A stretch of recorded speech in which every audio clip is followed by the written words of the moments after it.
Excuse me, miss. I don't know how you got that ticket, but this line is for paying customers only. Gate agent Brad Mitchell's voice dripped with contempt as he physically blocked Dr. Camille Washington's path with his body. His eyes swept her navy Armani suit with obvious disdain. He smirked at her $3,000 leather briefcase like it was a fake knockoff. Let me guess, Brad continued, loud enough for the entire gate area to hear. Someone gave you that boarding pass? Maybe you found it. He tapped his clipboard directly against her chest, pushing her backward. The charity line is over there, sweetheart. Economy boarding starts in 20 minutes, Brad announced loudly. Heads turned, phones lifted. A teenager named Zara hit a record. Camille adjusted the small badge on her jacket lapel, barely visible, Federal blue and gold.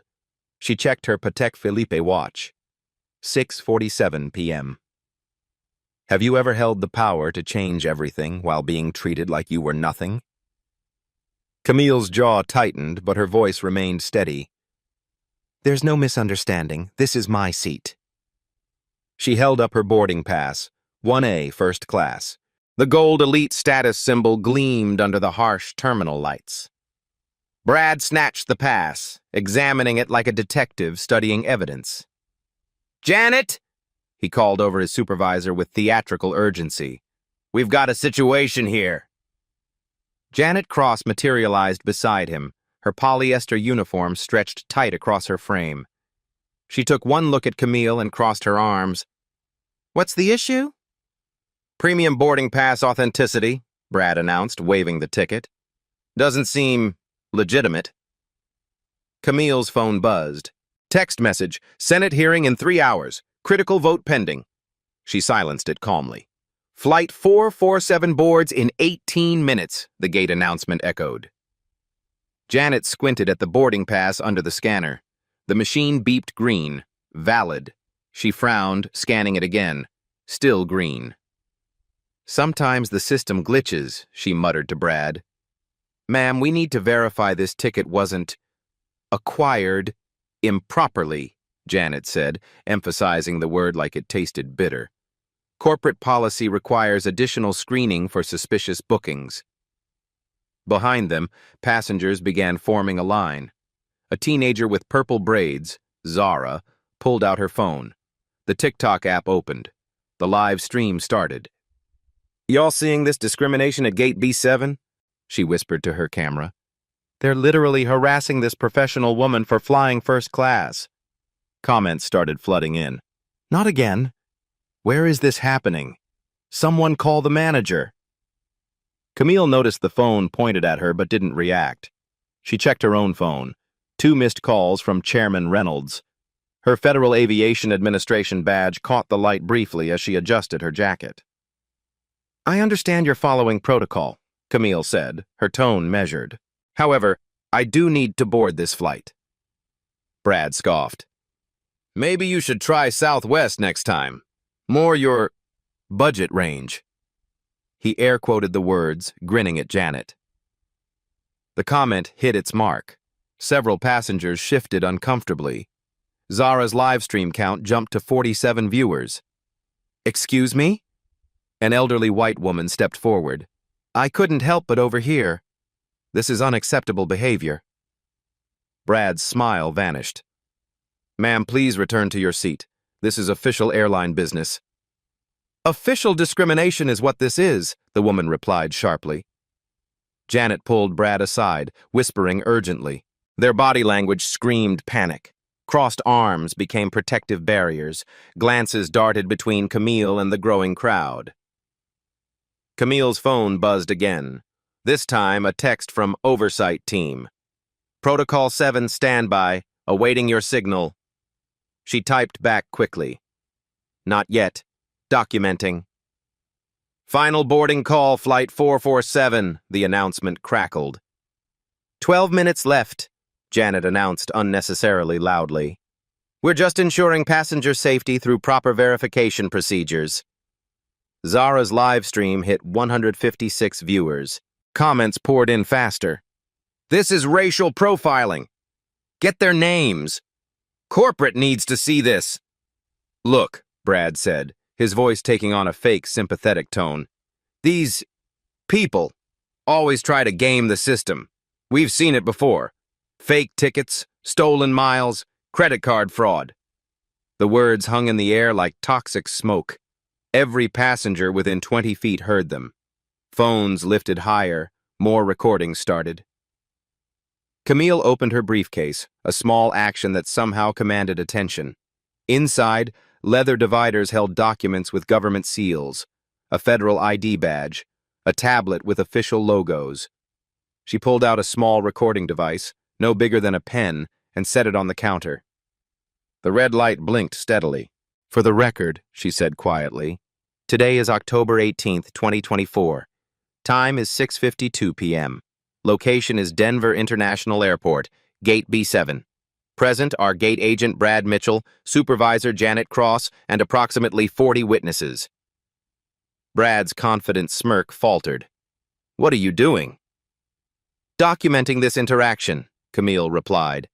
Please continue with your verification procedures. Janet grabbed Brad's arm, pulling him 2 steps away. Their whispered conversation grew heated. Hand gestures became more frantic. Security to Gate B7, Janet announced into her radio. We have an uncooperative passenger. The words, uncooperative passenger, sent a chill through the waiting area. Everyone knew what happened to uncooperative passengers, especially black ones. Camille remained perfectly still. She checked her watch, a Patek Philippe that cost more than Brad's annual salary. Her phone showed 17 missed calls now, all from numbers with .gov extensions. Zara's live stream exploded to 891 viewers. She'd tagged the airline's official account. Comments became a digital roar. This is going viral. Someone identify these employees. We see you, sister. Stay strong. Airport security is en route, Janet announced with false authority. Ma'am, I'm going to need you to step away from the gate area. Camille's phone rang. She glanced at the caller ID. Senator Martinez, Commerce Committee. She declined the call, sent a text instead. Delay hearing 30 minutes, gathering evidence. The response came immediately. Evidence of what? Camille's fingers moved across the keyboard. Title VII violations in progress. Real-time documentation required. Flight 447 final boarding call. All passengers should be on board. 8 minutes remaining. The crowd grew larger. Passengers from other gates wandered over. Someone had shared Zara's live stream on Twitter. The airline's social media mentions began climbing. Brad straightened his tie, trying to regain composure. Ma'am, for the final time, please proceed to the appropriate boarding area. And where exactly is that? Camille asked. Economy, coach. The back of the plane, he said slowly, like speaking to a child. Where you belong. The words crystallized in the air. Pure, undiluted racism. No coded language, no plausible deniability. Zara's live stream hit 1,247 viewers. Camille smiled for the first time since arriving at the gate. Not a pleasant smile, not a friendly smile. The smile of someone who'd just been handed exactly what they needed. Heavy footsteps echoed across the terminal. Airport security officer David Martinez approached, his hand resting casually on his radio. Unlike Brad and Janet, his expression showed no malice, just weariness. What seems to be the problem here? Martinez asked, his tone professional but tired. Before anyone could answer, a new voice cut through the tension. I'm Robert Sterling, gate manager. A man in an ill-fitting suit strode over, confidence radiating from every step. Officer Martinez, we need this individual removed from the boarding area. Martinez frowned. Removed for what? Disrupting airline operations, Sterling replied without missing a beat. Refusing to comply with security procedures. Camille hadn't moved from her position, hadn't raised her voice, hadn't touched anyone. Yet somehow, she was the disruptor. Ma'am, Martinez said gently, is there somewhere else you can wait while this gets sorted out? Flight 447, gate closing in 6 minutes, the announcement blared. Camille's phone exploded with notifications. Her lock screen showed 23 missed calls from Chairman Reynolds, key texts from Senate Commerce Com 45, WhatsApp messages from FAA Crisis Team. She opened one text. Camille, vote delayed until 8 p.m. Where are you? Chairman. Her fingers moved quickly. Delayed by discrimination incident, documenting federal contractor violations in real time. The response came in seconds. Are you serious? Dead serious. This could change everything. Zara's live stream had exploded to 3,200 viewers. The comment section moved too fast to read. Make this go viral. Tag every news station. Someone called Al Sharpton. This is exactly why we can't have nice things. Sterling noticed the growing crowd and the phones. His corporate instincts kicked in. Ladies and gentlemen, please disperse.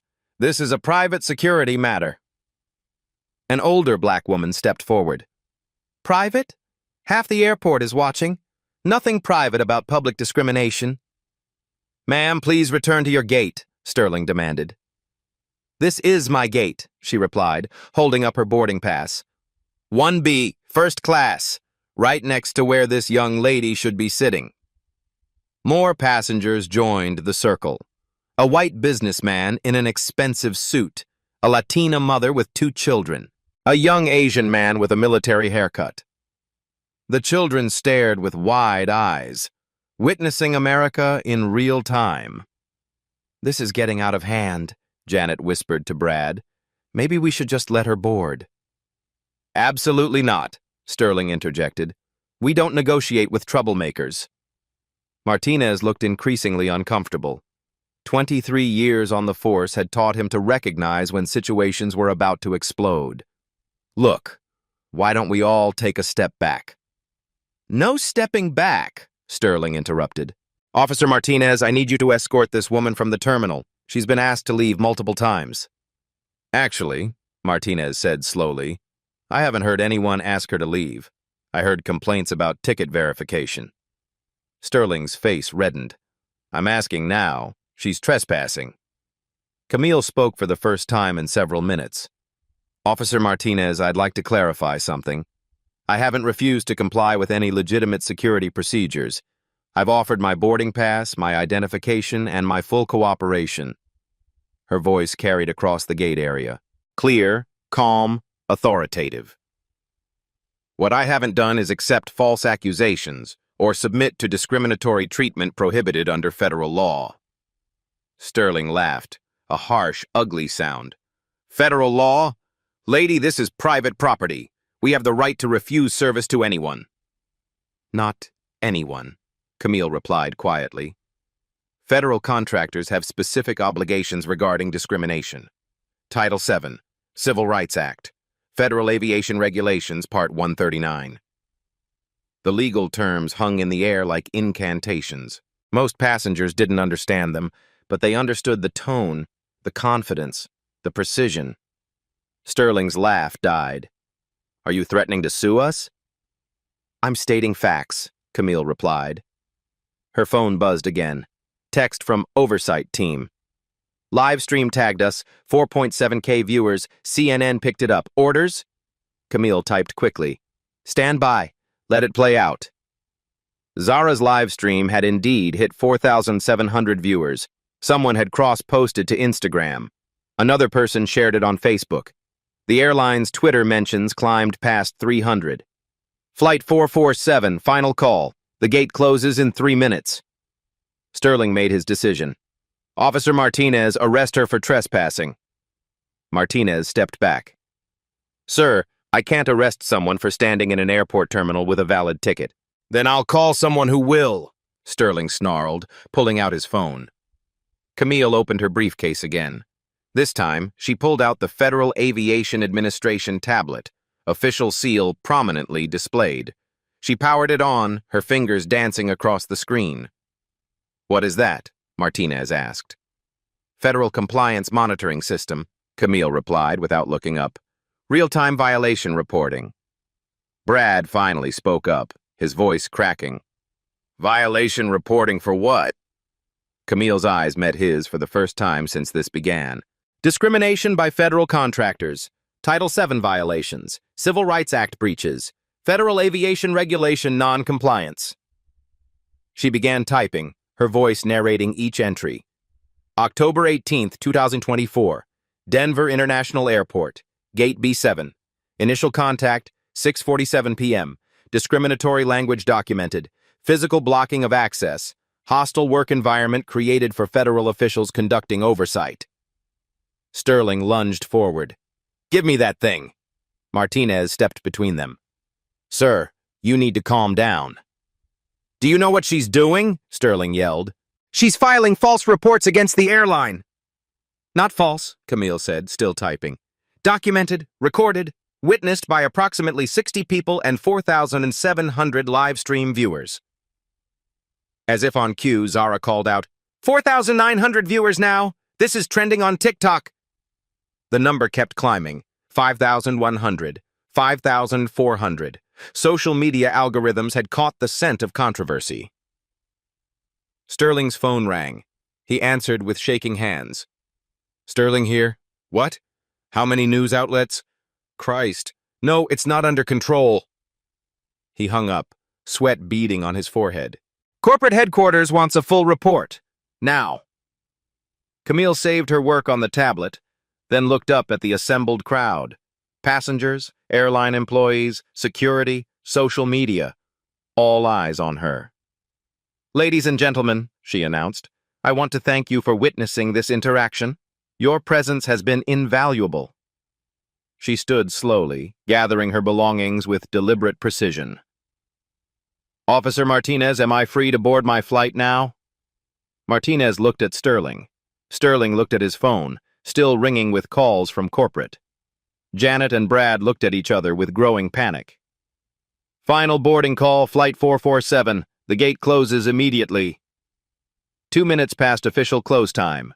The plane's engines could be heard spinning up. Through the window, passengers could see the jet bridge beginning to pull away. Sterling made his last desperate play.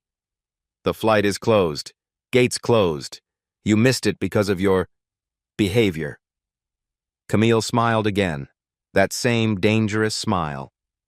Actually, Mr. Sterling, federal regulations require airlines to accommodate federal officials on official business, even when delays are caused by discriminatory treatment. She pulled out her Federal Aviation Administration badge. No longer hidden, no longer subtle. The gold eagle gleamed under the terminal lights. My name is Dr. Camille Washington, Director of Compliance Oversight, Federal Aviation Administration. And this flight? This flight waits for me. The gate area fell silent except for the hum of fluorescent lights and Zara's whispered live stream commentary. Y'all, I think we just witnessed something historic. The number on her screen ticked over. 6,000 viewers and climbing. The silence stretched for exactly 7 seconds. Then chaos erupted. Sterling's face drained of all color. Janet's hands flew to her mouth. Brad stepped backward like he'd been slapped. Officer Martinez straightened his posture unconsciously. A lifetime of respecting federal authority kicking in. Federal Aviation Administration? Martinez asked, his voice barely above a whisper. Camille held up her credentials, not the small badge that had been hidden on her lapel. The full leather wallet with gold eagle, official photograph, and government seal. Director of Compliance Oversight, Western Region, badge number 4471. The leather credential holder caught the light as she held it steady. Every passenger within 30 feet craned their necks to see. Phones zoomed in. Zara's live stream chat exploded. Oh my God, she's federal! They're so screwed. This is better than a movie. Sterling fumbled with his phone, speed dialing someone. Code red, he hissed into the receiver. We have a federal official. Yes, the federal aviation official. I don't know how we... She didn't say anything. But Camille had said something. She'd been saying something all along, the legal terms, the federal regulations, the compliance monitoring. They just hadn't been listening. Brad found his voice first, stammering, "Dr. Washington, we didn't know. There was no identification shown." "I showed my boarding pass," Camille replied calmly. "I provided my full cooperation. I stated I needed to board this flight. What I didn't do was announce my federal position because this was supposed to be routine travel." She paused, letting that sink in. "However, when federal contractors engage in discriminatory behavior, routine travel becomes an official investigation." Camille opened her FAA tablet fully now, no longer hiding the screen. The interface showed real-time violation tracking, case numbers, federal statute references, legal code violations accumulating like a slot machine hitting a jackpot. Title 7, Discrimination, confirmed. 42 U.S.C. Section 1981 violation, documented. Federal contractor non-compliance, verified. Each legal citation she entered carried weight, real weight, monetary weight. Martinez leaned closer, reading over her shoulder. His police training had taught him to recognize federal systems. This wasn't fake. This wasn't a theater. This was the real thing. "Ma'am," Martinez said carefully, "how can we fix this situation?" Before Camille could answer, Sterling's phone rang again, and again, and again. The corporate crisis machine had awakened. "Sterling here. What do you mean CNN is calling? How did they get the story so fast? 6,000 what? Live viewers? Christ almighty." Zara's live stream had indeed caught CNN's attention. A producer scrolling TikTok at 7:15 p.m. on a slow Friday had seen airport discrimination trending. Within minutes, the story was being packaged for the evening news cycle. But Camille wasn't done revealing cards. She scrolled through her phone's recent calls, holding the screen where everyone could see. The call log read like a Washington, D.C. power directory. Chairman Reynolds, 24 missed calls. Senate Commerce Committee, 12 missed calls. Transportation Secretary, 8 missed calls. White House Liaison, 3 missed calls. "You see?" Camille said, her voice carrying across the now silent gate area. "I wasn't just trying to catch a flight tonight. I was traveling to Washington, D.C. for an emergency Senate Commerce Committee hearing." She paused for effect. "A hearing about airline industry discrimination. A hearing where I'm the lead witness. A hearing where my testimony will determine whether Congress renews the Federal Aviation Contract Program." Sterling stopped mid-conversation with his corporate handler. "What program?" Camille's smile returned, patient, educational, terrifying. "The program that provides $5.2 billion annually in federal contracts to major airlines. Routes, security, infrastructure, maintenance. Your airline alone receives approximately $847 million per year through this program." The numbers hit like physical blows. Sterling actually staggered. "But surely," Janet interrupted desperately, "one incident wouldn't affect an entire program." "One incident?" Camille pulled up another screen on her tablet. "This is Incident Report Database access. Let me show you something interesting." Her fingers moved across the tablet with surgical precision. Data populated the screen: complaints, violations, patterns. Denver International Airport, your airline's hub. Discrimination complaints in the past 18 months, 47. Racial profiling incidents, 32. All documented, all investigated, all showing a clear pattern of systemic bias. The crowd pressed closer. Passengers who had started this evening just wanting to get home were now witnessing a masterclass in federal power.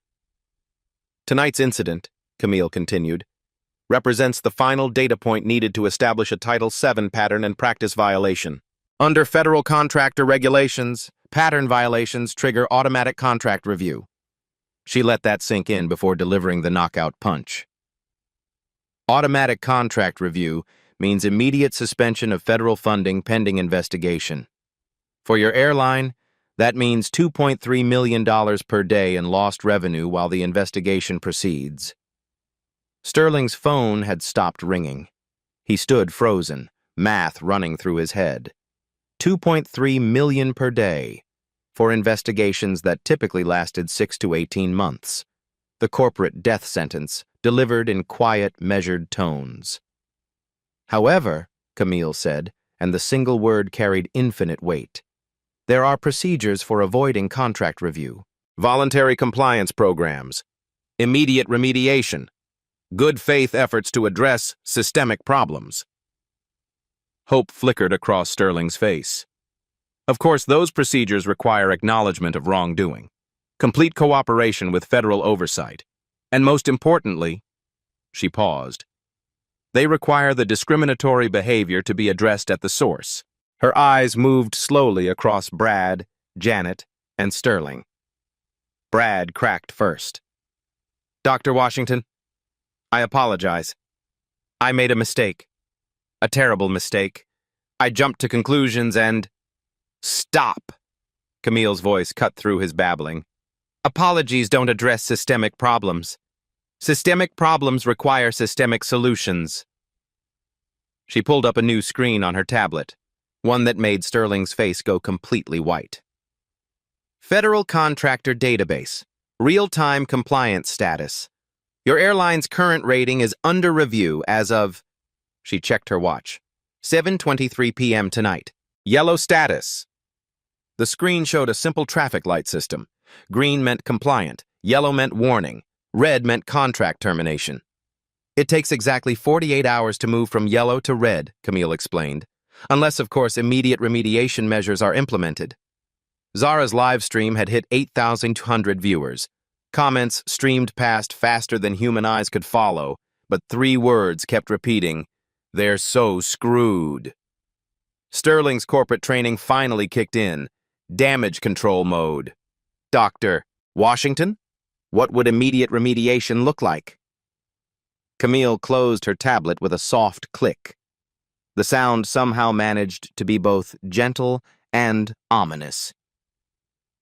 Mr. Sterling, that's an excellent question. But before we discuss remediation, I think there's something else you should know. Another card. Another reveal. She pulled out her phone and opened her text messages, specifically the thread labeled Senate Commerce Committee. Tonight's hearing isn't just about discrimination, she said, holding the phone where Sterling could read the messages. It's about the Federal Aviation Reauthorization Act, the legislation that determines whether the current contractor system continues for the next 5 years. Sterling read the text chain over her shoulder. Chairman, how strong is your discrimination evidence? Camille, strong enough to change the entire industry. Chairman, good. We need ammunition for the reform provisions. Camille, you'll have it. Real-time documentation. You see, Mr. Sterling, Camille continued, Congress has been debating whether to reform airline regulation. Some members think the current system is too lenient. They want stricter oversight, higher penalties, mandatory federal monitors at every major airport. She paused, letting the implications build. Others think the current system works fine with minor adjustments. The vote tonight determines which side wins. And my testimony, based on real incidents, real data, real discrimination, will likely be the deciding factor. Sterling understood. He was staring at a woman who could reshape the entire airline industry with a single congressional testimony. A woman his employees had just discriminated against while it was being live-streamed to thousands of people. Now, Camille said, closing her phone, shall we discuss immediate remediation? Or would you prefer I catch the next flight to Washington and deliver my testimony exactly as originally planned? The choice was clear. Comply or die. Sterling looked at Brad and Janet, the 2 people who had just handed a federal official the ammunition she needed to destroy their industry. What do you need from us? He asked quietly. Camille checked her watch. 7:27 p.m. The Senate hearing had been delayed until 8:30 p.m. to accommodate her travel. She had time for one more reveal.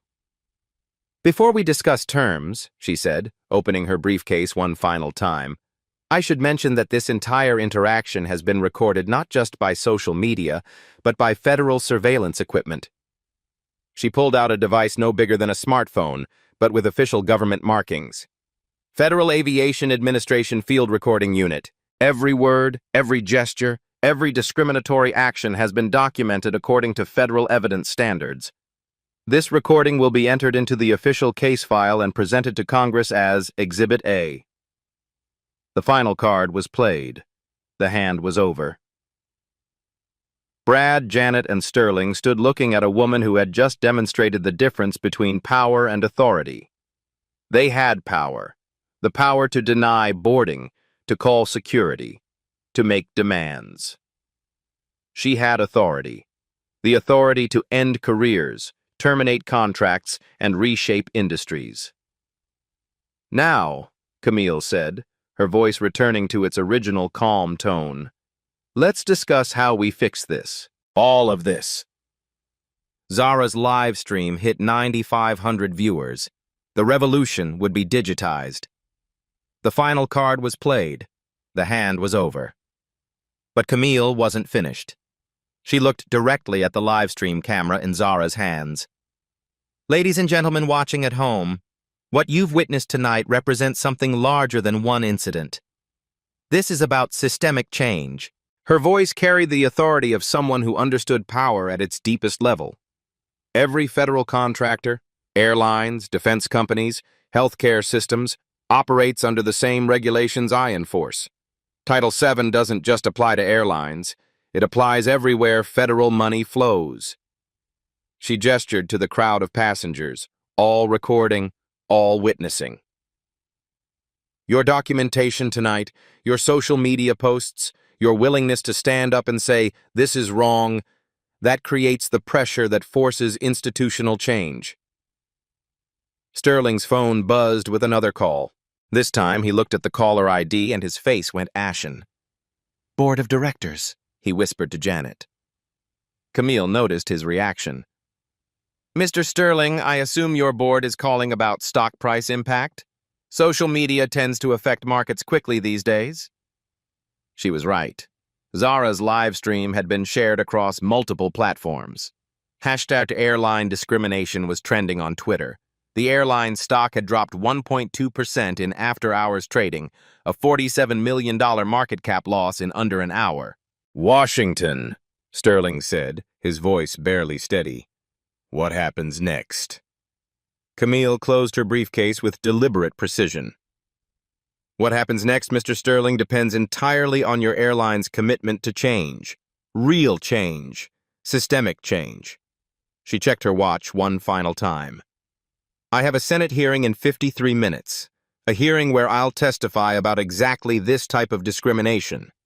The question is, will tonight's incident be cited as evidence of an industry that refuses to change, or as an example of an airline that chose to lead by implementing immediate reforms? The choice crystallized in the air between them. Brad, Janet, and Sterling stood looking at a woman who had just demonstrated the difference between power and authority. They had power, the power to deny boarding, to call security, to make demands. She had authority, the authority to end careers, terminate contracts, and reshape industries. Officer Martinez stepped forward. Dr. Washington, is there anything else you need from airport security? Actually, yes, Camille replied. I'd like this incident documented in your official report. Federal regulations require law enforcement cooperation in discrimination investigations. Martinez nodded, already pulling out his incident report tablet. Absolutely, ma'am. The bureaucratic machinery was shifting into motion. Official reports, federal investigations, congressional testimony, media coverage. All because 3 airline employees had looked at a black woman in a business suit and decided she didn't belong in first class. Now, Camille said, her voice returning to its original calm tone, let's discuss how we fix this. All of this. Zara's live stream hit 9,847 viewers. The revolution would be digitized. Sterling's phone erupted with an incoming video call. The caller ID read, Patricia Hayes, CEO office. His hands shook as he accepted the call. Patricia Hayes materialized on the screen, sharp suit, sharper expression, and the barely controlled fury of someone watching their company's reputation implode in real time. Sterling, what the hell is happening at Gate B7? Her voice cut through the phone speaker loud enough for everyone to hear. Ma'am, we have a situation with... I know what we have, Hayes interrupted. I have the CNN news desk calling my personal line. I have our stock down 2.1% in after-hours trading. I have a goddamn viral video with 10,000 viewers watching our employees discriminate against a federal official. The number had climbed again. Zara mouthed 10,300 to her camera. Hayes continued. But most importantly, Robert, I have our general counsel telling me we're about to lose our federal aviation contracts. Contracts worth $847 million annually. So I'll ask again, what the hell is happening? Camille stepped into the phone's camera view. Ms. Hayes, I'm Dr. Camille Washington, Federal Aviation Administration. Perhaps I can clarify the situation. Hayes's expression shifted from anger to something approaching terror. Dr. Washington, we've heard your name in industry meetings. I'm sure you have, Camille replied calmly. Ms. Hayes, your employees have created a situation that requires immediate corporate response. We have documented Title VII violations, federal contractor non-compliance, and a pattern of discriminatory behavior. Behind the phone, Camille could see other executives gathering in Hayes's office. Crisis mode, emergency meetings, damage control teams assembling. What are your requirements for resolution? Hayes asked, cutting straight to business. Camille had been waiting for this question. Federal contractor obligations are non-negotiable. Title VII compliance. Civil Rights Act adherence. Immediate remediation of discriminatory practices. She paused, letting the legal weight settle. Specifically, immediate suspension of employees involved. Mandatory company-wide bias training within 30 days. Third-party monitoring of customer interactions for 6 months. Financial settlement to address damages. Sterling's face went white. Suspension? Ma'am, we can provide additional training.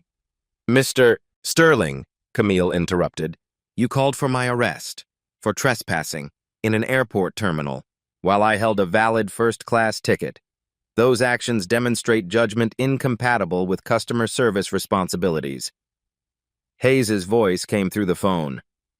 What level of financial settlement are we discussing? Federal discrimination settlements typically range from $50,000 to $200,000, depending on severity and publicity, Camille replied. Given the viral nature of this incident and the pattern of behavior at this location, I would estimate the higher end of that range. The math was brutal. $200,000 in settlement, millions in lost revenue during investigation, stock price impact, legal fees, training costs. All because Brad thought a black woman couldn't afford first class. Dr. Washington, Hayes said carefully, what happens if we implement your requirements immediately? Voluntary compliance demonstrates good faith, Camille replied. It shows federal regulators that your company takes discrimination seriously. It provides a framework for avoiding contract review. She opened her tablet again, showing the federal contractor status screen still glowing yellow. However, implementation must be genuine, not performative, not temporary. Systemic change requires systemic commitment. A new voice joined Hayes's video call, a man in an expensive suit with general counsel visible on his nameplate. Dr. Washington, this is James Morrison, our chief legal officer. Can you clarify the timeline for these requirements? Morrison was trying to buy time. Standard corporate strategy. Delay, negotiate, minimize. Camille had seen it 1,000 times. Mr. Morrison, federal contractor obligations don't operate on corporate timelines. They operate on compliance timelines. Immediate means immediate. She checked her watch. 7:41 p.m. I have a Senate hearing in 49 minutes. That hearing will include my testimony about tonight's events. The question is whether I testify about an airline that chose compliance or one that chose resistance. Morrison leaned forward on the video call. What specific actions constitute immediate compliance? Camille had prepared for this moment her entire career. The intersection of law, power, and justice. Employee suspensions effective immediately. Public apology from CEO acknowledging discriminatory treatment. Commitment to third-party monitoring signed tonight. Settlement agreement executed within 72 hours. The demands weren't just legal requirements. They were corporate humiliations, public accountability, admissions of guilt that would follow the company forever. Hayes conferred with her team off-camera. Hushed voices, rapid calculations, risk assessments. Sterling tried one last desperate gambit. Dr. Washington, surely employee suspensions are extreme for what was essentially a misunderstanding. A misunderstanding? Camille's voice carried ice. Mr. Sterling, your employee told me this section was for legitimate passengers. He suggested I try Southwest because it was more in my budget range. He called me sweetheart and pushed me with his clipboard. She gestured to Zara's still recording phone. 10,000 people watched your staff discriminate against a federal official. There's no misunderstanding here. There's only accountability. Hayes returned to the camera. Dr. Washington, we accept your compliance requirements. Full implementation beginning tonight. Morrison pulled out a legal pad, taking notes. Employee suspensions effective immediately. CEO public apology within 24 hours. Third-party monitoring agreement signed tonight. Settlement negotiations begin tomorrow. Excellent, Camille replied. Mr. Morrison, I'll need those commitments in writing. Email to my federal address within 1 hour. She pulled out a business card. Official Federal Aviation Administration letterhead. Gold Eagle seal. Failure to meet any timeline results in automatic contract review initiation. Contract review means suspension of federal funding pending investigation. For your airline, that represents $2.3 million in daily revenue loss. The nuclear option. The corporate death sentence. Hayes nodded grimly. Understood, Dr. Washington. Is there anything else required for compliance? Camille looked at Brad, Janet, and Sterling, 3 people whose discriminatory actions had just cost their company millions of dollars and forced industry-wide changes. Actually, yes. Implementation must include executive accountability. Leadership that allows discriminatory cultures bears responsibility for discriminatory actions. Hayes understood immediately. Mr. Sterling will be reassigned pending internal review. We'll conduct a full investigation of gate operations at this location. Sterling's career was over. 20 years with this company, destroyed by 40 minutes of discrimination. Finally, Camille said, your airline will participate in federal best practices development. The policies we create together will become the industry standard for all federal contractors. It was the ultimate victory, not just stopping discrimination at one airline, but creating new standards for the entire industry. Hayes nodded. We'll cooperate fully with federal best practices development. Camille closed her tablet with satisfaction. Excellent. Mr. Morrison, I expect your compliance documentation within 1 hour. Failure to meet that deadline initiates immediate contract review. She gathered her belongings, checking her watch one final time. 7:48 p.m. Ladies and gentlemen, she announced to the crowd, this concludes tonight's business. I have a Senate hearing to attend. As she walked toward the jet bridge, Zara called out, Dr. Washington, any final words for the viewers? Camille paused, looking directly into the camera. Change happens when consequences become real. Tonight, the consequences became very real. The live stream hit 11th and 200 viewers. Justice served digitally. 3 weeks later. The email arrived at 6 o'clock a.m. sharp in Camille's federal inbox. Subject line, Compliance Implementation, Final Report. She opened it over her morning coffee, scanning the corporate transformation that had begun with 40 minutes of discrimination at Gate B7. Immediate actions completed. Brad Mitchell. Terminated immediately. Banned from airline industry employment. Janet Cross.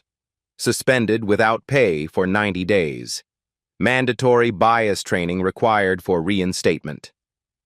Robert Sterling. Demoted to non-customer-facing role. Salary reduced by 40%. Gate B7 operations. Complete staff restructuring with diversity-focused hiring. The airline had moved fast, faster than Camille had expected. CEO Patricia Hayes' public apology had aired on every major network. Full-page newspaper advertisements in USA Today, Washington Post, and Wall Street Journal.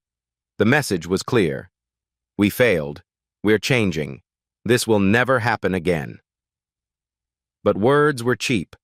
Camille kept reading for the systematic changes.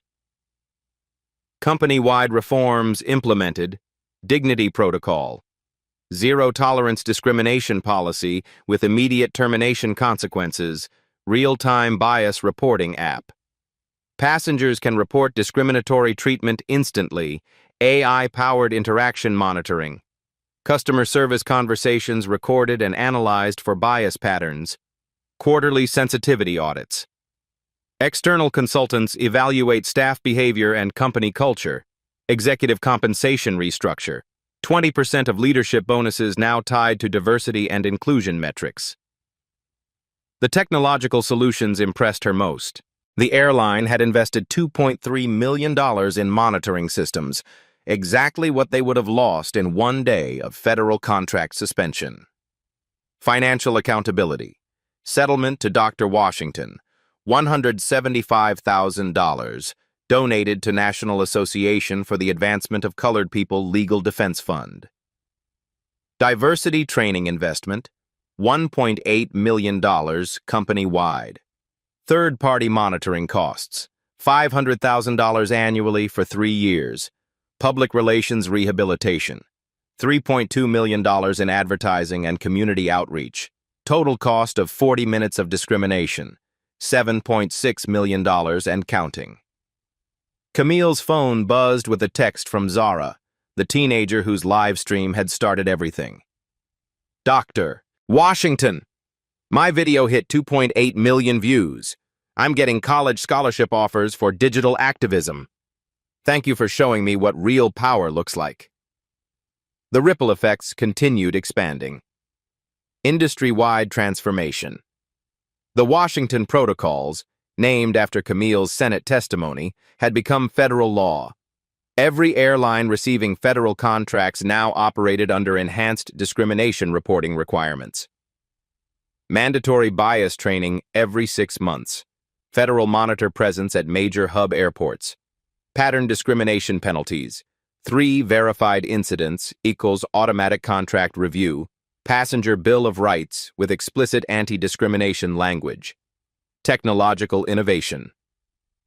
The monitoring systems developed for this airline became the industry standard. Real-time discrimination detection using voice analysis, behavioral pattern recognition, and instant escalation protocols. Other industries took notice. Hotels, restaurants, retail chains, any business serving the public began implementing similar systems. Cultural impact.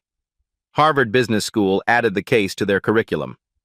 Systemic change through individual accountability, the Gate B7 incident. The lesson plan emphasized 3 key points. Documentation defeats discrimination. Federal leverage creates lasting change. Individual courage can transform entire industries. Personal transformation. Officer Martinez, the airport security guard who had shown professional restraint, received a commendation and promotion. His body camera footage became training material for law enforcement nationwide. The elderly white woman who had spoken up for Camille started a nonprofit, Bystander Intervention for Social Justice, teaching people how to safely support discrimination victims. Even some airline employees had transformed. Janet Cross, after completing her suspension and bias training, became an internal advocate for inclusive customer service practices. Legislative victory. Camille's Senate testimony had provided the evidence needed for the Federal Aviation Reauthorization Act amendments. New laws requiring annual discrimination audits for all transportation companies, whistleblower protections for employees reporting bias, consumer transparency, public reporting of discrimination complaint statistics. The vote had passed 67 to 33, bipartisan support for accountability. Ongoing monitoring. 3 weeks later, Gate B7 operated under constant federal observation. Every customer interaction was recorded, analyzed, and reported. Discrimination complaints at Denver International Airport had dropped to 0. Not because discrimination had disappeared overnight, but because consequences had become certain and severe. The ripple effect. Camille's federal database now tracked similar incidents nationwide. The pattern was consistent: document discrimination, apply federal leverage, create systematic change. Airlines weren't the only industry feeling pressure.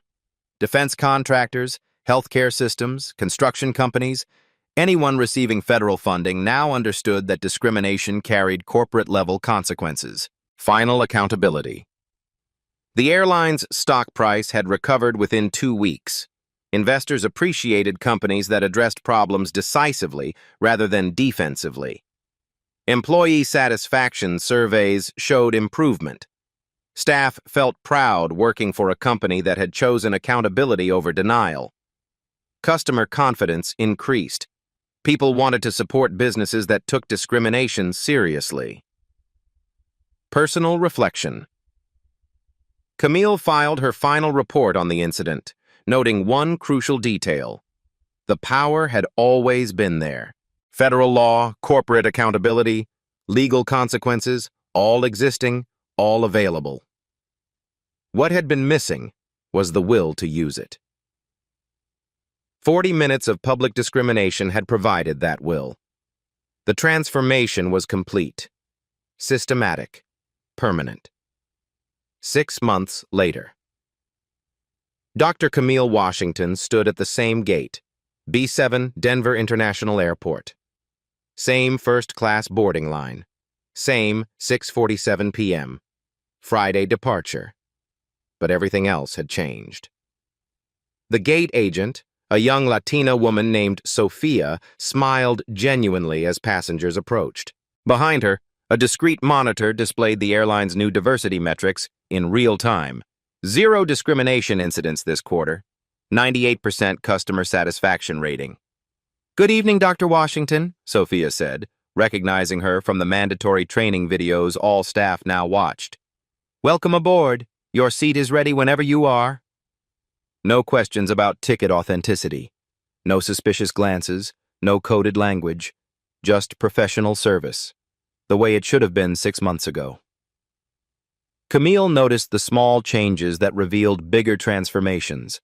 The dignity protocol poster on the wall, the bias reporting QR code next to every gate, the diverse faces among airline staff at every position, not just cleaning crews and baggage handlers, but managers, pilots, customer service representatives.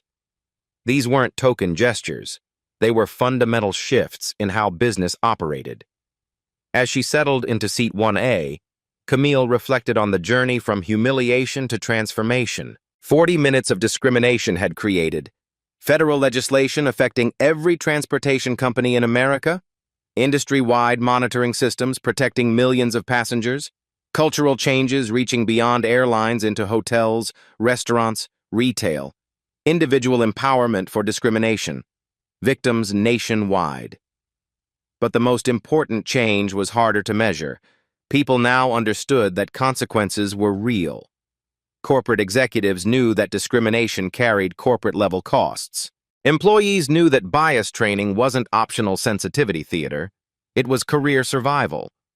Customers knew they had power to document, report, and demand accountability. The balance had shifted. Camille's phone buzzed with a message from Zara, now a freshman at Howard University studying digital activism. "Dr. Washington, I just taught a workshop on documentation as resistance. 20 students learned how to record discrimination incidents safely. The ripples keep spreading. Another message, this one from Officer Martinez. Ma'am, thought you'd want to know. Our new bystander intervention training prevented 3 discrimination incidents this month. People are speaking up now. Thank you for showing us what courage looks like. The legacy continued growing. These weren't isolated incidents anymore. They were touching stories of individual transformation, creating systematic change. Real-life stories of people finding their voices, demanding dignity, creating accountability. Black stories that had always existed but were finally being heard, documented, and acted upon. Life stories that demonstrated how one person's courage could reshape entire industries. As the plane taxied toward takeoff, Camille opened her laptop to review the federal discrimination database. The numbers told the story. Airline discrimination complaints, down 73% nationally. Federal contractor violations, down 68% across all industries. Successful discrimination prosecutions, up 156%. Corporate diversity investments, up 234%. Data-driven transformation. Measurable progress. Sustainable change. The plane lifted off, carrying Camille toward another Senate hearing, another opportunity to strengthen civil rights protections, another chance to ensure that what happened at Gate B7 never happened again. But the real work happened on the ground.